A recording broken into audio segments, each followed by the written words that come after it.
Yes, I'm ready for more humiliation. That's what I love. Okay, so just a warning. This is in the Old Testament, but this is not in the first five books. Oh, great. Tricky.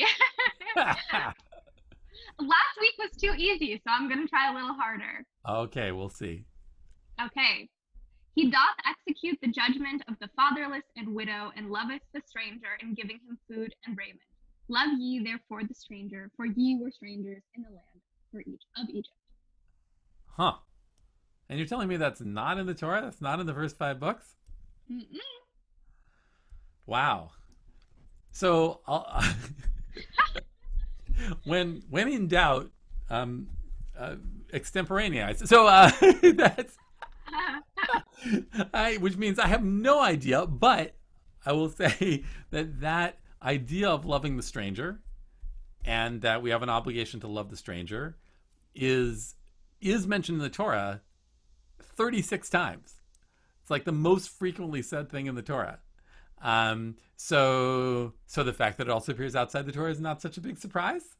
Um, but yeah, because and that is, and that formulation of it where it says because you were strangers. Sometimes it says the feelings of a stranger. Uh, Mm-hmm. this idea that we have to remember our historical experience of slavery and being strangers in the land of Egypt in order that we can not make other people feel that way, right? Mm-hmm. In other, we can redress that for others. That's a really core thing to me about a Jewish tradition that we, as people say sometimes, wouldn't it be better if you're an ancient people to be, we were kings, we were the rulers, we were in charge, and now we're lowly. But instead, Jews say, no, we were slaves. That's an important part of our thing. We were slaves, we were strangers, we were oppressed. And now what we don't do with that is turn it around and say, so now we get to oppress others. Awesome. No. Instead we say, oh, then we have the obligation to relieve the suffering of others, to relieve the oppression of others, to work toward, and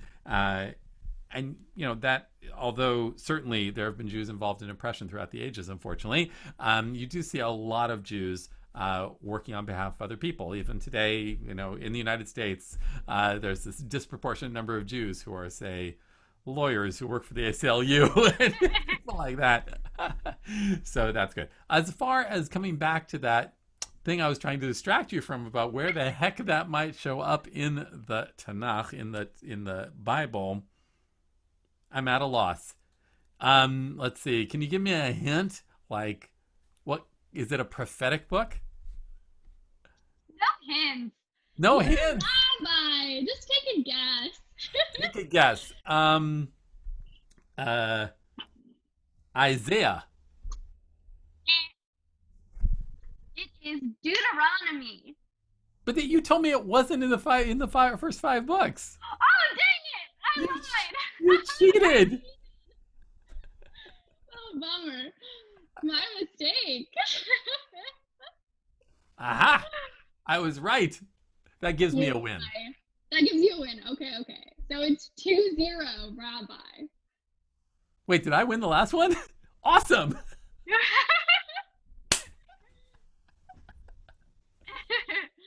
Well, do you want to guess what chapter it is in? Oh no, I want to rest on my laurels now. Okay, well, I am defeated. I made a mistake. It's kind of like a technical foul. It is a technical foul. It is not a flagrant foul, but it is a technical. I'll just have to believe that.